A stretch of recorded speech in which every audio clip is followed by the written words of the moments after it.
Mesdames et messieurs de la presse, bonsoir. Très heureux de vous retrouver dans le cadre de cet exercice de redevabilité, le premier depuis la nomination du gouvernement Soumino II sur laquelle nous travaillons.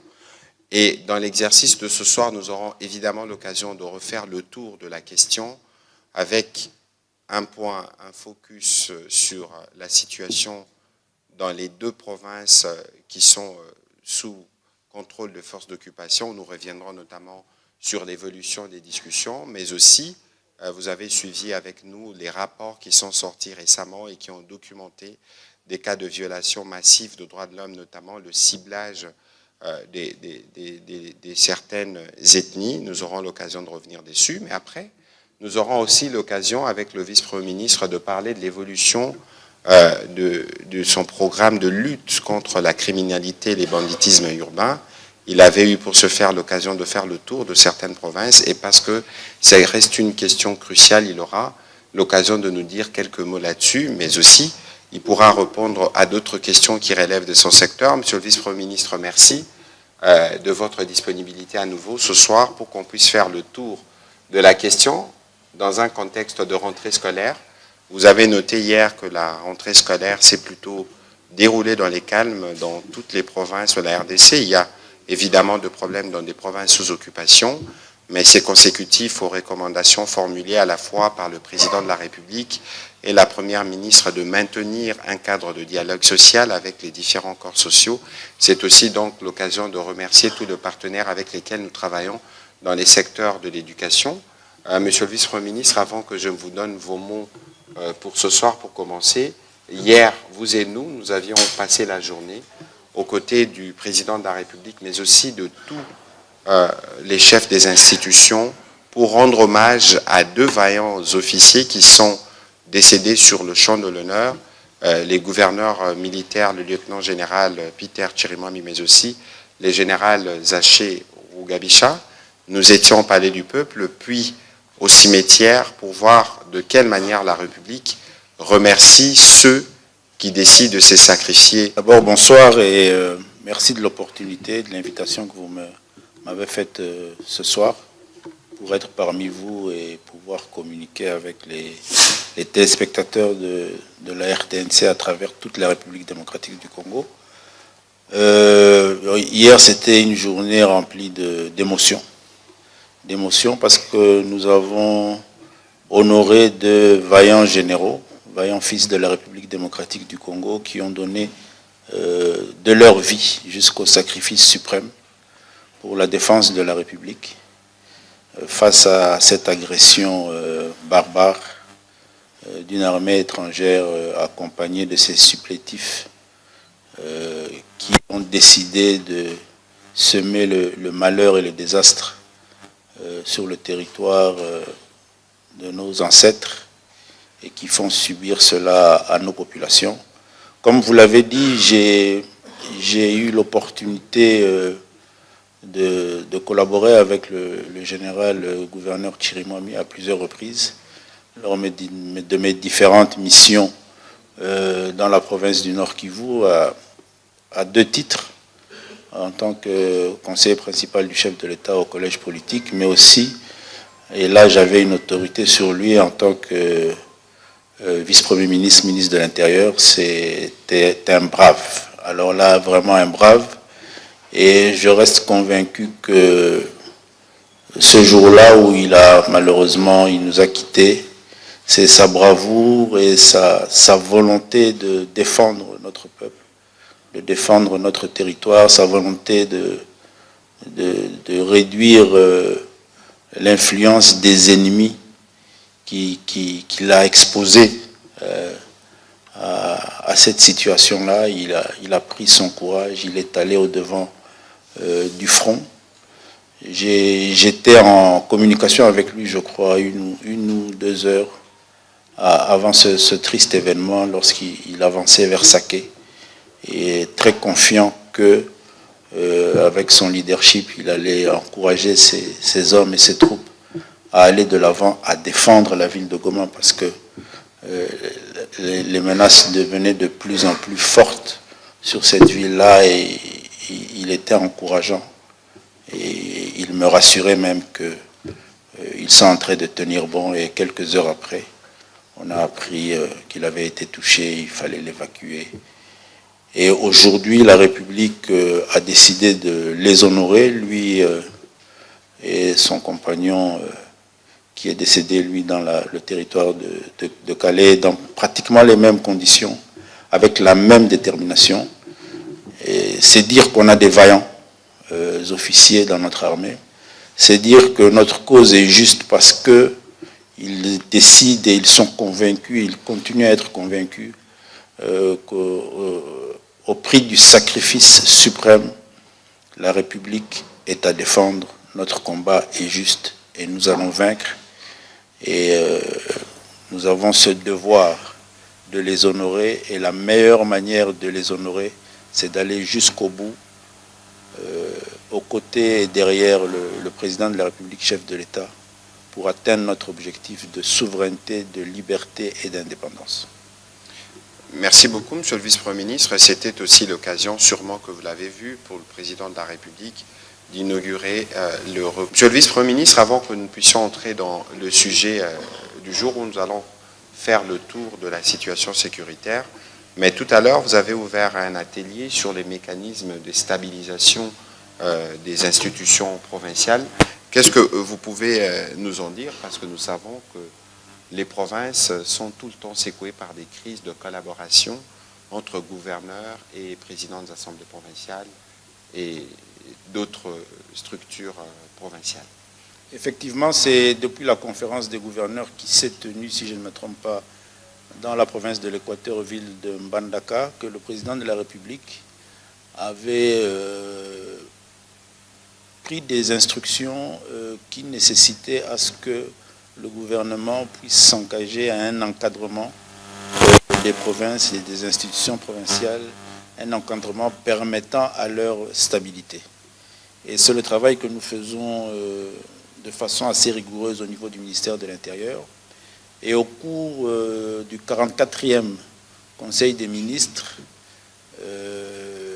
la question est revenue dans les débats et une nouvelle instruction a été donnée qui a permis à ce que le ministère de l'Intérieur puisse présenter certaines orientations qui pouvaient permettre à ce que les institutions provinciales puissent se mettre dans un état d'esprit de convivialité qui allait concourir à la stabilité de ces institutions-là. C'est comme ça qu'il a été aussi initié et décidé que nous puissions organiser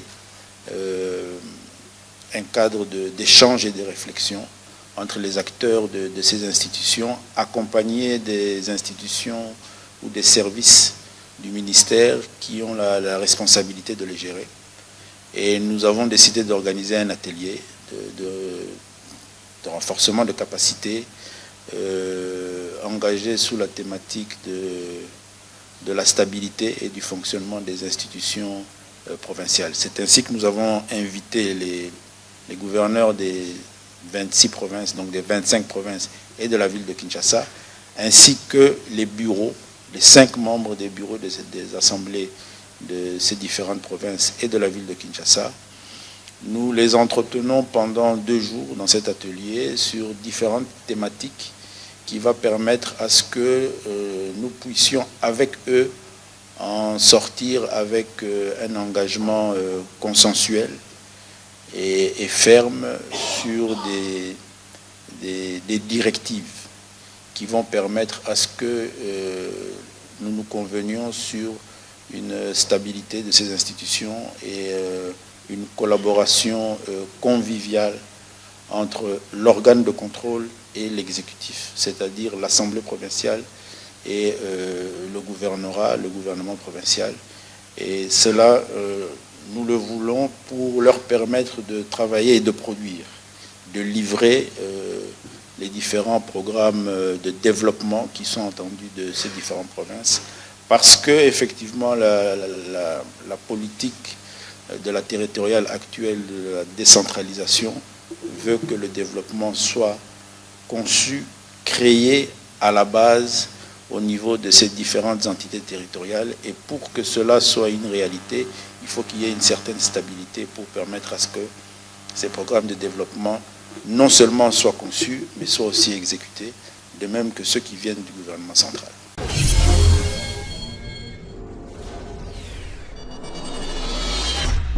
Les Congolais attendent de retrouver la paix à travers le territoire national. En même temps, nous assistons à plusieurs initiatives. Je voudrais savoir si vous, au niveau du gouvernement, vous réagissez comment par rapport justement à l'invitation de la Fondation Thabo Mbeki, qui aussi a fait appel aux Congolais de ce côté. C'est la première question. Et particulièrement pour le vice-premier ministre en charge de l'Intérieur, sécurité, décentralisation et affaires coutumières. Boma, dans le Congo central, connaît de plus en plus de vagues qui se soulèvent par rapport à la criminalité urbaine, alors que votre gouvernement quand même a réussi à faire un certain nombre de choses au niveau de Kanyama Kasese. L'exemple avec le général Kassongo Kabwi, avec le service national, je crois. Ça porte des fruits. Pourquoi ne pas multiplier ça au travers du territoire national?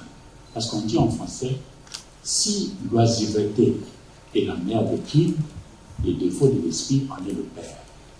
Nos jeunes gens sont peut-être débordants avec leur énergie. Il faudrait à vous, autorités du pays, de les canaliser. La paix, on la recherche. Et la paix se construit, donc elle reste un processus. Et un processus qui n'est pas aisé à mettre en place. Donc il faut s'y concentrer. Et nous, on ne va pas se disperser pour donner la paix à nos populations. On a déjà deux processus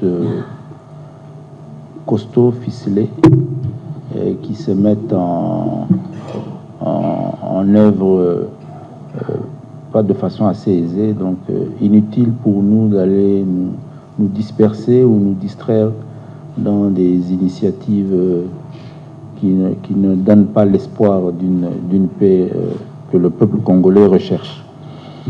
Concernant la criminalité à Boma, oui, il y a la problématique d'une certaine loisivité dans laquelle se retrouve une certaine catégorie de la jeunesse congolaise. Mais il faut aussi intégrer le fait que Boma se trouve dans une situation géographique qui l'expose aussi non seulement à la criminalité transfrontalière, mais aussi au phénomène de criminalité entre nos différentes villes et provinces. Lorsque vous menez ou nous menons de fortes opérations contre la criminalité dans la ville de Kinshasa, ces groupes-là dont je parlais tout à l'heure, de ces bandes organisées de criminels, ont pour stratégie de quitter la ville de Kinshasa pour échapper à la répression policière. Et elles vont dans deux directions. Soit vers la province du Congo central, soit vers le Kwilu ou le Kwango, pour échapper au service de la police. Et elles s'y installent et elles créent aussi là-bas des cycles de criminalité. Mais il y a aussi les pays frontaliers, dont principalement l'Angola.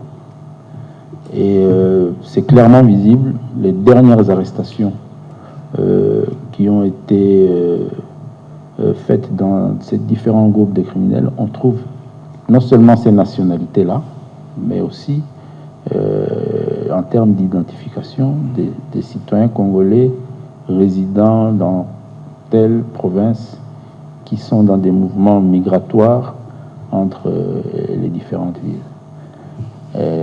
Depuis ce qu'on a connu dans la ville de Boma dernièrement, des événements regrettables, nous avons envoyé le commissaire général de la police nationale congolaise en mission pour inspection au niveau interne de la police.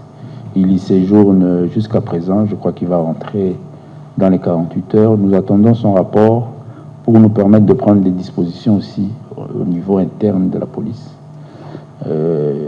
permettre à ce que nous puissions corriger en interne et donner aux villes de la province du Congo central un commandement plus rassurant qui va mieux sécuriser nos populations et nous éviter de nous retrouver dans les situations dans lesquelles nous sommes retrouvés ce jour-là et permettre une meilleure répression de tous ces mouvements migratoires de la criminalité qui sévit dans la sous-région.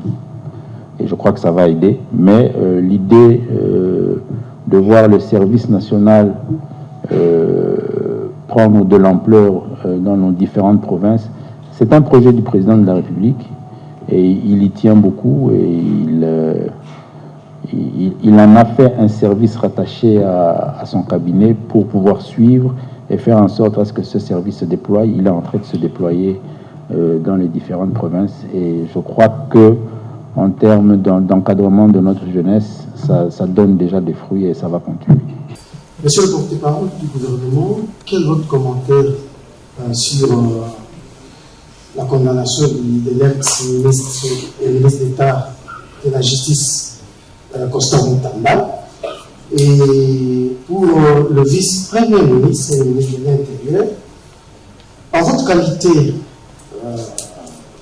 de responsable de la sécurité de tous, pourriez-vous nous dire ou nous éclairer sur le dispositif sécuritaire qui a été mis autour de la résidence du détenu, du prisonnier Mutamba.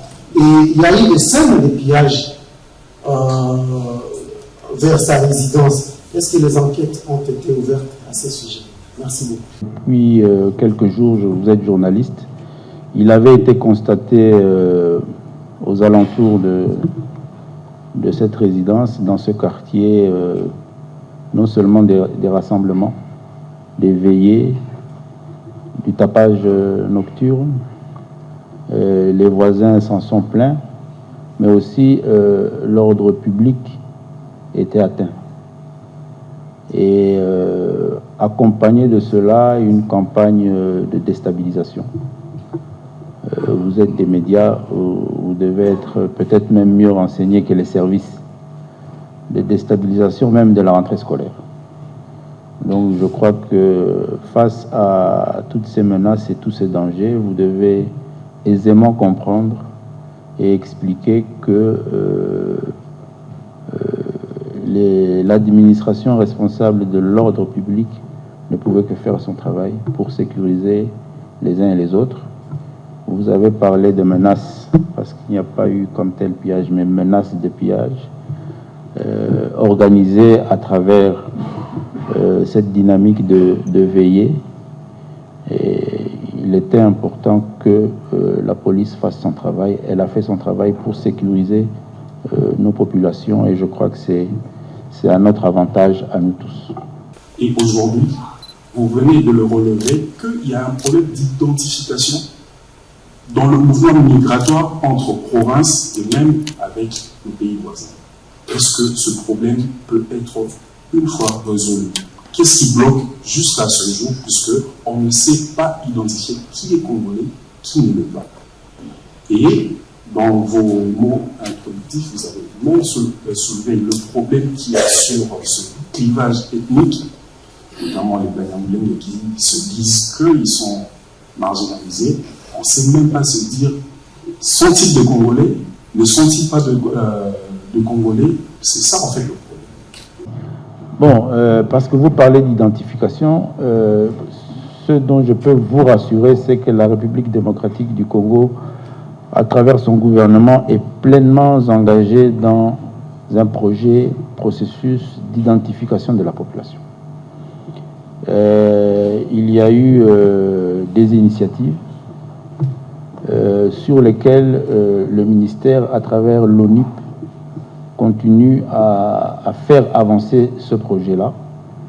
Et il faut arriver à différencier la délivrance de la carte d'identité et l'identification de nos populations. Les Congolais sont connus. Je crois que vous êtes Congolais, je suis Congolais et nous savons que nous sommes Congolais. Donc il ne faut pas créer une confusion sur cette question-là. Nous avons plusieurs groupes ethniques et le groupe ethnique Banyamulenge est connu et est congolais. Il ne faut pas en créer une confusion. Ça, c'est la propagande de M. Kagame qui veut en faire son fonds de commerce pour sa criminalité en République démocratique du Congo. Maintenant, en termes d'identification, je peux peut-être vous informer qu'il y a un bon nombre de programmes d'identification des personnes physiques vivant sur le territoire de la République démocratique du Congo. Mais le travail que nous sommes en train de faire au niveau du gouvernement, c'est de créer un cadre de coordination de tous ces programmes, parce qu'au ministère de la Santé, par exemple, il y a une identification qui est en cours depuis un certain temps. Au ministère de l'EPST, nos élèves sont dans un processus quotidien d'identification. Et il y a des données au niveau de ce ministère-là. L'armée identifie, la police identifie, et ainsi de suite. Et nous créons cette coordination-là pour une meilleure gestion des différentes données, et cela va faciliter l'institution légalement habilitée, l'ONIP, pour finaliser son processus de mise en place du fichier d'identification de la population, qui va amener à la délivrance des numéros d'identification qui nous concernent tout un chacun ici, et puis après à la délivrance de la carte d'identité que nous sommes en train de finaliser pour bientôt. Le ministre de la Communication vient de l'aborder, lutte contre la criminalité. À la porte d'entrée de Kinshasa, dans la commune de Maluku, effectivement, il y a l'activisme de Mobondo. Et qui ont changé de mode opératoire maintenant, ils sont en train de dévaliser les paisibles citoyens qui voyagent, qui sont en train de partir vers Égypte, vers Kenya. Ils sont menacés. Alors, si on doit se rendre compte qu'il y a une grande conférence qui a été organisée pour mettre fin à ce banditisme de Mobondo, et aujourd'hui, les résultats ne sont pas probants, la question est toute simple. Qu'est-ce qui se passe? Pourquoi on n'arrive pas à maîtriser cette milice Mobondo définitivement, puisque là, Kinshasa est en train peut-être de souffrir ou va souffrir dans les jours à venir. La deuxième question, c'est en rapport avec les échauffourées entre les Ouazalendo et les FRDC dans le sud Kivu, vous avez appris. Et pourtant, les deux doivent avoir comme ennemi commun, ils sont là au fond pour lutter contre un seul ennemi, mais ils commencent à se rentrer dedans. Alors vous, en tant que patron de l'intérieur, quelle est la lecture que vous en faites et surtout quelle peut être la solution par rapport à cette situation? Au ministre de la Communication, je reviens sur la question du dialogue. Le chef de l'État, dans son adresse, a dit dialogue, oui, sous son initiative, mais non avec les Congolais inféodés au dictat des pays étrangers. Au même moment, à Doha, vous l'avez dit, les négociations ont lieu entre le gouvernement et le M23, qui est justement l'émanation d'un pays étranger. Alors c'est une contradiction au point, puisque ça fait débat dans la cité. Aidez-nous à avoir la bonne intelligence par rapport à ça.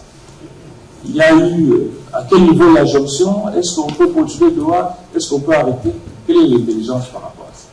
Les Mobondo, dans la partie est de la ville de Kinshasa, il y a eu une conférence il y a quelque temps sur le sujet.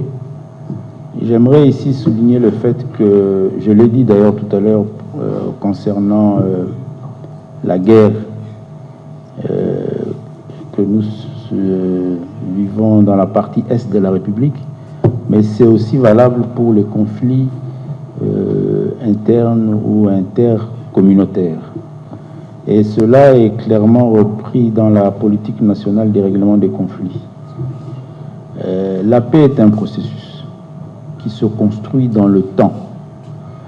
Et dans ce processus de paix, il faut beaucoup plus être non seulement confiant, positif, mais savoir jouer avec le temps et ne pas se fatiguer à chaque fois qu'une difficulté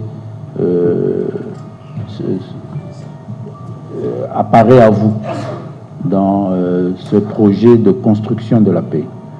Donc, on ne se fatiguera jamais d'organiser des rencontres, des réunions, des conférences, des conciliabules pour rapprocher nos concitoyens et les rappeler au bon vivre ensemble. Les initiatives du passé sont des initiatives enrichissantes en termes d'expérience. Et le gouvernement, à travers le ministère de l'Intérieur qui a la responsabilité des gestions des populations, va poursuivre autant que possible avec un seul objectif, atteindre cette paix définitive dans nos différentes contrées.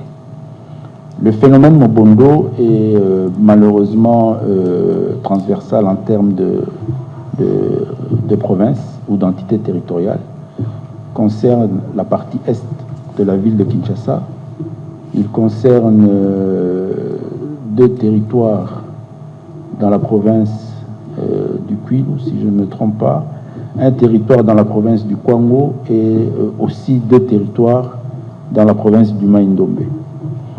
Et nous, au niveau du gouvernement, nous sommes en pleine mise en œuvre de notre politique de règlement des conflits. Nous travaillons avec principalement les caucus des élus nationaux et provinciaux de ces différentes provinces. Et nous nous activons à travers des itinérances. Nous venons de faire la province du Congo il y a quelques mois, celle du Kwilu il y a 3 semaines si je ne me trompe pas, et d'ici une dizaine de jours nous serons dans la province du Mai-Ndombe, avec l'optique, dans un calendrier assez proche, d'organiser dans ces différentes provinces, mais aussi dans la ville de Kinshasa, des forums de paix, où nous allons réunir non seulement les communautés concernées par les différents conflits, mais aussi les forces vives de ces différentes entités pour discuter encore avec elles. Parce qu'il n'y a rien de mieux que le dialogue, comme l'a dit le président de la République dans cette dernière sortie. Il n'y a rien de mieux que le dialogue dans les sociétés organisées et civilisées. Donc nous allons organiser ce forum de paix pour discuter avec les forces vives de ces différentes entités et provinces. Ce sera des forums de paix provinciaux. Et cela, nous le faisons pendant que, actuellement, les forces de défense et de sécurité sont sur terrain en train de faire ce travail qui est le leur, de traquer ces différents groupes qui, effectivement, comme vous l'avez dit, se sont aujourd'hui transformés en coupeurs de route. Et nous avons l'avantage d'avoir eu le lancement de la campagne agricole, parce que toute cette zone-là, elles sont des zones principalement agricoles. Le chef de l'État a lancé la semaine passée la campagne agricole dans une partie de ces zones concernées par le phénomène Mobondo, parce qu'effectivement, il y a cette jeunesse, ces forces, ces énergies-là qu'il faut arriver à capitaliser dans le bon sens, à les retirer dans la criminalité pour qu'elles soient des énergies productives. Et nous allons nous appuyer sur tout cela avec différents mécanismes et systèmes mis en place pour régler cette difficulté-là. Donc ici, en résumé, je voudrais vous dire qu'il ne faut pas se fatiguer. Bien au contraire. Il faut nous encourager mutuellement à convaincre les différentes personnes et organisations concernées par cette problématique-là, Je peux vous rassurer que les dernières activités qui ont eu lieu sur cette question-là ont déjà démontré qu'au niveau des communautés, Yaka, Teke, Tende dans le Maïndombe et consorts, au niveau des communautés, il n'y a plus de problème comme tel. Nous avons maintenant affaire à des groupuscules qui s'organisent en coupeurs de route, en banditisme. Bien sûr. Et comme je l'ai dit, les forces de défense et de sécurité sont en train de s'en occuper.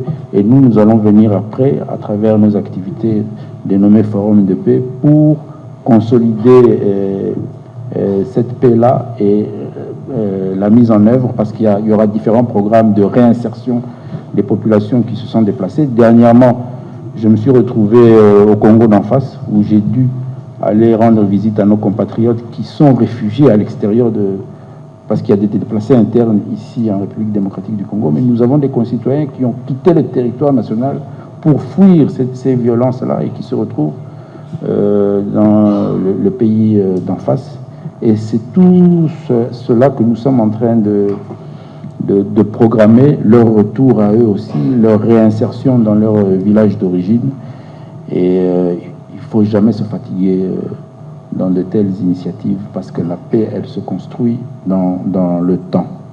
Alors, concernant Uvira, effectivement, nous sommes préoccupés par la situation qui s'y vit et c'est une situation qui a un volet sécuritaire assez particulier que je ne saurais pas trop détailler ici, mais vous êtes une chaîne nationale, la RTNC, je crois qu'on est suivi.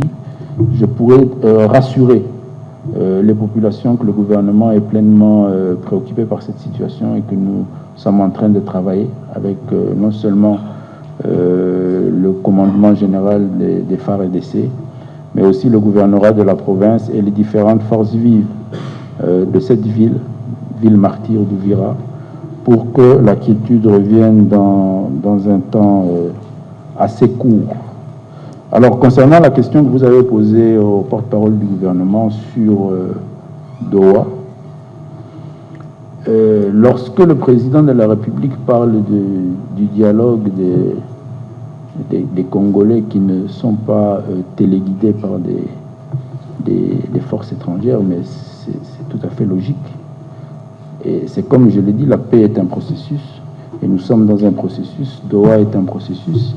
Il va falloir que pour qu'on dialogue bien, et nécessairement c'est un dialogue qui pourra s'organiser ici à Kinshasa, je ne crois pas que quelqu'un parmi nous ici puisse concevoir que nous allons dialoguer avec des gens qui vont quitter là où ils sont, Kalachnikov, mitraillettes en main, avec des poignards dégoulinant du sang des Congolais pour entrer ici à Kinshasa, dialoguer avec nous sur la paix. Cela est impossible. Le dialogue se fera lorsqu'ils auront abandonné tout ce qui les lie à la souffrance et au mal du peuple congolais. La souffrance et le mal du peuple congolais, c'est leur dépendance de cette puissance étrangère qui veut le malheur du Congo, et c'est logique. Congolais, vous avez appris la mort du prof Malembe Tamandiak, 89 ans, on m'a dit aujourd'hui, pas 88, parce qu'il avait déjà dépassé son anniversaire au mois de mars dernier. Et dans cet ordre, j'ai reçu cet après-midi les recteurs de l'IFASIC, que j'ai chargé de s'occuper d'organiser les obsèques. Évidemment, je me suis concerté avec la ministre de l'Enseignement supérieur et universitaire et recherche scientifique. Donc, les moments venus, tous ceux qui sont passés par l'ISTI, devenu IFASIC, puis UNISIC, nous devons rendre hommage à ces baobabs, à ces symboles justement de notre métier. Je pense que vous tous, vous aurez le moment venu l'occasion d'être au courant du programme. C'est l'occasion pour nous ce soir, dans le cadre de cet exercice de redevabilité sur la RTNC, dont il a été le premier rédacteur en chef, de lui rendre nos premiers hommages en attendant l'organisation des obsèques. C'est sur cette note que nous terminons l'exercice de ce soir. Bonne soirée.